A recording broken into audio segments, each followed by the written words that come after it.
அனைவருக்கும் அன்பான வணக்கங்கள். இன்று நாம் காண இருப்பது 9ஆம் வகுப்பிற்கான அறிவியல் பாடத்தில் அலகு 12 தனிமங்களின் வகைப்பாட்டு அட்டவணை. முதலாவதாக கற்றல் நோக்கங்களை பற்றி பார்க்கலாம். ஆரம்ப காலங்களில் இருந்த தனிமங்களின் வகைப்பாட்டினை அறிதல். அதில் முதலாவதாக டாபர்னீரின் மும்மை விதி, நியூலாந்தின் எண்ம விதி, மெண்டல்லீவின் தனிம வரிசை, இந்த கொள்கைகளின் சிறப்புகள் மற்றும் குறைபாடுகளை பற்றி கற்றுக்கொள்ளப் போகிறோம். இப்போ இந்த படத்தில் நீங்கள் ஒரு ட்ரெயின் ஒன்று பார்க்குறீங்க. இந்த ட்ரெயின் எதனால் ஆனது அப்படின்னு சொன்னால் நம்ம எல்லாத்துக்கும் வரக்கூடிய முதல் பதில் இரும்பு அப்படிங்கிற அந்த ஒரு தனிமத்தால் ஆனதுன்னு சொல்லுவோம். இதோட நுண்ணிய பாகங்கள் எல்லாம் எதனால் ஆனது அப்படின்னு கேட்டோம் அப்படின்னா தாமிரம் அப்படின்னு சொல்லுவோம். இதில் இருக்கக்கூடிய அந்த ரயில் பெட்டிகள் எதனால் ஆனது அப்படின்னு கேட்டால் அலுமினியம் என்ற உலோகத்தால் ஆனது அப்படின்னு சொல்லுவோம். இந்த படத்தில் கருப்பு புகை இருக்குது பாருங்கள். இது எப்படி வருது அப்படின்னா, நம்ம இந்த ட்ரெயின் மூவ் ஆகணும் அப்படின்னா அதுக்கு நிலக்கரி நம்ம பயன்படுத்துகிறோம். இந்த நிலக்கரியை எரிக்கும் பொழுது அது ஒரு ஆற்றலை கொடுக்கும். இந்த ஆற்றல் மூலமாகத்தான் இந்த ட்ரெயின் அப்படிங்கிறது ஓடுது. அடுத்ததாக இப்போ இந்த பிக்சரில் நீங்கள் பார்க்குறீங்க, அது என்ன அப்படின்னா தண்டவாளம். இந்த தண்டவாளத்துக்கு இடையில பார்த்தீங்க அப்படின்னா சின்ன சின்ன கற்கள் இருக்குது. இந்த கற்கள் எல்லாம் எதனால் ஆனது அப்படின்னு கேட்டோம் அப்படின்னா சிலிக்கான் அப்படிங்கிற இந்த தனிமத்தால் ஆனது. அடுத்ததாக இந்த படத்தில் பாருங்கள், அதே ட்ரெயினில் மேலே வெண்புகை இருக்குது, அதாவது நீராவி. இந்த நீராவி அப்படிங்கிறத ஒரு சேர்மம் அப்படின்னு சொல்லலாம். எப்படின்னா ஹைட்ரஜன் ஆக்சிஜன் அப்படிங்கிற இந்த 2 தனிமங்களும் சேர்ந்த ஒரு கலவைத்தான் நம்ம ஒரு சேர்மம் அப்படின்னு சொல்கிறோம். பொதுவாகவே சேர்மம் அப்படின்னா 2 அல்லது அதற்கு மேற்பட்ட தனிமங்கள் சேர்ந்த கலவைத்தான் சேர்மம் அப்படின்னு சொல்லுவோம். இப்படி நம்மளை சுற்றி இருக்கக்கூடிய எல்லா பொருட்களுமே ஒன்று தனிமத்தால் ஆகி இருக்கும், இல்லை அப்படின்னா சேர்மத்தால் ஆகி இருக்கும். அடுத்ததாக நம்ம உடல் எடுத்துட்டோம் அப்படின்னா அதில் கார்பன் அப்படிங்கிற ஒரு தனிமம் இருக்குது. அடுத்ததாக நீர் H2O இருக்குது. அடுத்தது எலும்பு எடுத்துட்டோம் அப்படின்னா அது கால்சியமால் ஆனது அப்படின்னு சொல்கிறோம். அதற்குள்ள சோடியம், பொட்டாசியம் அப்படின்னு நிறைய வகையான தனிமங்கள் இருக்குது. நம்மளை சுற்றி பார்க்கும் பொழுது நிறைய தனிமங்களும் இருக்குது, சேர்மங்களும் இருக்குது. அதை நம்மளால் கண்களால் கூட பார்க்க முடியுது. மொத்தம் எத்தனை தனிமங்கள் இதுவரைக்கும் கண்டுபிடித்திருக்கார்கள் அப்படிங்கிறத பற்றி பார்க்க போகிறோம். 1800ஆவது வருடம் 31 தனிமங்கள் மட்டும்தான் கண்டுபிடிச்சிருந்தாங்க. அதற்கப்புறமா 65 ஆண்டுகள் கழித்து 63 தனிமங்கள் கண்டுபிடிச்சாங்க. இப்போ நம்ம பயன்பாட்டில் பார்த்தீங்க அப்படின்னா 118 தனிமங்கள் பயன்படுத்திகிட்டு இருக்கோம். ஒரு தனிமம் எடுத்துட்டோம் அப்படின்னா ஒரு மாதிரியான பண்புகளையும் தன்மைகளையும் பெற்றிருக்கும். இதை வச்சு தான் இந்த தனிமங்கள் அப்படிங்கிறத வகைப்படுத்தினாங்க. இப்போ அடுத்ததாக பாருங்கள், இந்த பிக்சரில் ஒரு பழக்கடை இருக்குது. இந்த பழக்கடையில் பார்த்தீங்க அப்படின்னா அந்த பழங்கள் எல்லாம் ரொம்ப அழகாக அடுக்கி வைத்திருக்காங்க. இது வெறும் அழகுக்காக மட்டும்தான் அடுக்கி வைத்திருக்காங்களா அப்படின்னு கேட்டால் கிடையாது. கடைக்கு வரக்கூடிய அந்த வாடிக்கையாளர்கள் தங்களுக்கு தேவையான அந்த பழங்களை அவங்க சீக்கிரமாக எடுத்துக்கணும் அப்படிங்கிற ஒரு காரணத்துக்காக தான் இந்த மாதிரி நேர்த்தியாக அடுக்கி வைத்திருக்காங்க. இதே கோட்பாடு தான் இந்த தனிமங்களுக்கும். எதற்காக இந்த தனிமங்களை அடுக்கி வைத்தாங்க அப்படின்னா அவங்கவங்களுக்கு தேவையான தனிமங்களை எளிதாக எடுத்து அதை பயன்படுத்தணும் அப்படிங்கிற அந்த ஒரு விஷயத்துக்காக தான் இப்படி அடுக்கி வைத்தாங்க. இப்போ இதில் பார்த்திங்க அப்படின்னா முதல்ல நம்ம பார்க்க போகிறது டாபர்னீரோட மும்மை விதி. இதில் 1817ஆவது வருடம் இந்த டாபர்னீர் பார்த்திங்க அப்படின்னா இந்த கொள்கை சொல்கிறாரு. இவர் ஒரு ஜெர்மானிய வேதியியலாளர். இவர் சொல்லக்கூடிய கருத்துக்கள் என்ன அப்படின்னா, தனிமங்களை அதோட அணுநிறைகளை பொறுத்து அதோட தன்மைகளுக்கு தகுந்த மாதிரி அடுக்கி வைக்கலாம் தனிம வரிசை அட்டவணையில் அப்படிங்கிற கருத்தை சொல்கிறாரு. இப்போ அவர் சொன்னதில் பார்த்தோம் அப்படின்னா முதல்ல ஒரு தொகுதியிலையும் 3 தனிமங்களாக பிரித்து அவைகளுக்கு குழுக்கள் அப்படின்னு ஒரு பெயரிடுறாரு. இப்போ இதில் பார்த்தோம் அப்படின்னா லித்தியம், சோடியம், பொட்டாசியம் இப்படிங்கிற ஒரே மாதிரியான தன்மைகள் இருக்கக்கூடிய 3 தனிமங்களை அவர் பிரிச்சுக்கிட்டாரு. அதில் லித்தியம், சோடியம், பொட்டாசியம்.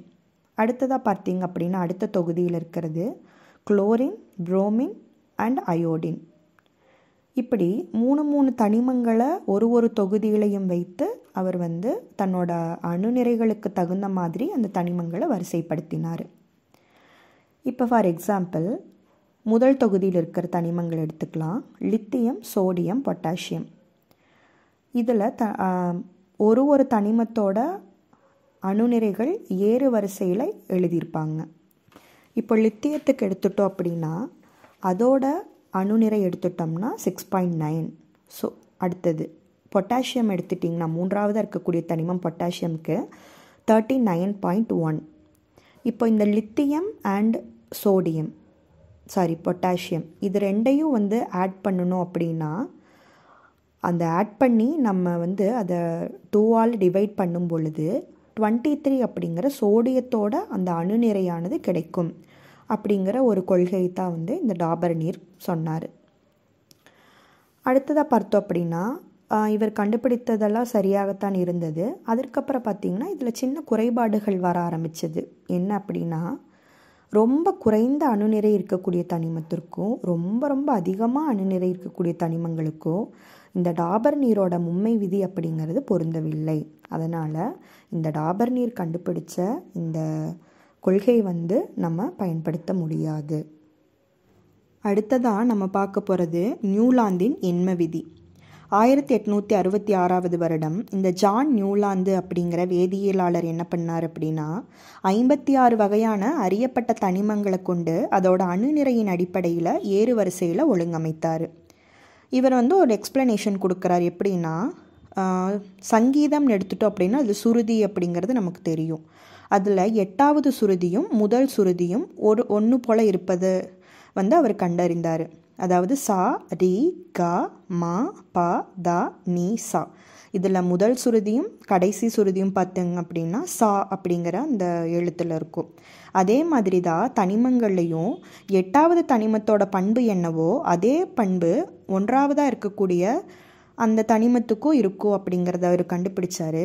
அதனால தான் இதுக்கு எண்ம விதி அப்படிங்கிற ஒரு பெயர் கூட வந்துச்சு. இப்போ நீங்கள் பார்க்குறது நியூலாந்தின் எண்ம விதி அட்டவணை. இதில் 8வது தனிமம் பார்த்தீங்க அப்படின்னா ஃப்ளூரின். இந்த ஃப்ளூரினோட பண்பு அப்படிங்கிறது முதல் தனிமமான ஹைட்ரஜன் இதோட பண்பை ஒத்திருக்கு அப்படிங்கிறத நியூலாந்தோட எண்ம விதி அப்படின்னு கூட சொல்லலாம். இப்போ சில எக்ஸாம்பிள்ஸ் எல்லாம் நான் சொல்கிறேன். இதை நீங்கள் ட்ரை பண்ணி பாருங்கள். அடுத்ததாக இந்த நியூலாந்தின் எண்ம விதியில் என்ன குறைபாடுகள் இருந்துச்சு அப்படிங்கிறத நம்ம பார்க்க போகிறோம். அதில் முதலாவதான குறைபாடு என்னென்னா 2 டிஃப்ரெண்ட்டான அந்த தனிமங்களை என்ன பண்ணாங்க அப்படின்னா ஒரே இடத்துலையே வைத்திருந்தாங்க. For example cobalt and nickel இது ரெண்டும் ஒரே இடத்துலையே வச்சுருந்தாங்க. அடுத்து 2வது என்ன அப்படின்னா டோட்டலாக அதோட பண்புகள் அப்படிங்கிறது ஃபுல்லாமே டிஃப்ரெண்ட்டாக இருந்துச்சு. அதையும் என்ன பண்ணாங்க அப்படின்னா ஒரே தொகுதியிலேயே அடுக்கி வச்சுருந்தாங்க. இது 2வதான drawback. For example cobalt, nickel, palladium, platinum, iridium இதெல்லாமே பார்த்திங்க அப்படின்னா ஹாலஜன் தொகுதியில் வச்சுருந்தாங்க. அடுத்தது 3வது ட்ராபேக் என்ன அப்படின்னா எண்ம விதி அப்படின்னு எடுத்துட்டோம் அப்படின்னா இதில் கால்சியத்தை காட்டிலும் ரொம்ப அதிகமான அணுநிறை கொண்ட தனிமங்களுக்கெல்லாம் இந்த நியூலாந்தோட எண்ம விதி அப்படிங்கிறது அக்செப்ட் பண்ண முடியலை. அடுத்தது நியூலாந்தோட அட்டவணையில் எடுத்துட்டோம் அப்படின்னா 56 தனிமங்களுக்கு மட்டும்தான் இந்த கால்குலேஷன் போடப்பட்டதை தவிர பிற்காலத்தில் கண்டுபிடிக்கக்கூடிய தனிமங்களுக்கு எந்த விதமான இடமும் அதுக்கு ஒதுக்கப்படவில்லை அப்படிங்கிறது இன்னொரு குறைபாடு. அடுத்தது எடுத்துட்டோம் அப்படின்னா பின்னாடி ஃப்யூச்சரில் நிறையா அரிய வாயுக்கள் எல்லாம் கண்டுபிடிச்சாங்க. மந்த வாயுக்கள், நியான், ஆர்கான் இந்த மாதிரி எல்லாம் கண்டுபிடிச்சாங்க. அப்படி கண்டுபிடிக்கும் பொழுது 9வது தனிமத்திற்கும் முதலாவது தனிமத்திற்கும் தான் பார்க்கும் பொழுது பண்புகள் அப்படிங்கிறது ஒரே மாதிரி இருந்துச்சு. அப்போது இது ஒரு மிகப்பெரிய ஒரு குறைபாடுன்னு கூட சொல்லலாம். ஃபார் எக்ஸாம்பிள் ஃப்ளூரின், சோடியம் இது ரெண்டுக்கும் இடையில வைக்கப்பட்ட நியான் இந்த நியூலாந்தோட எண்ம விதி தவறு அப்படிங்கிறதுக்கான ஒரு எக்ஸாம்பிளாக இதில் நம்ம சொல்லலாம். இப்போ வரைக்கும் நம்ம இந்த லெசனில் டாபர்னீரின் மும்மை விதி மற்றும் அவரோட குறைபாடுகள், அடுத்ததாக நியூலாந்தோட எண்ம விதி மற்றும் அதில் என்ன குறைபாடுகள் இருந்தது அப்படிங்கிறத நம்ம பார்த்தோம். இப்போ நம்ம வந்து பார்க்குறது ஒரு பீரியாடிக் டேபிள். இதில் எந்த மாதிரியான தனிமங்கள் எந்த இடத்துல எப்படி அடுக்கி வச்சுருக்காங்க, எந்த தொகுதிகளில் இருக்குது, எந்த தொடரில் இருக்குது அப்படிங்கிறத நீங்கள் படித்து வச்சுக்கணும். இப்போ நான் கொடுத்துருந்த அந்த நியூலாந்தின் எண்ம விதி அப்படிங்கிறதுல ஒரு செயல்பாடு ஒன்று கொடுத்துருந்தேன். அதையும் நீங்கள் ட்ரை பண்ணி பாருங்கள். நன்றி மாணவர்களே.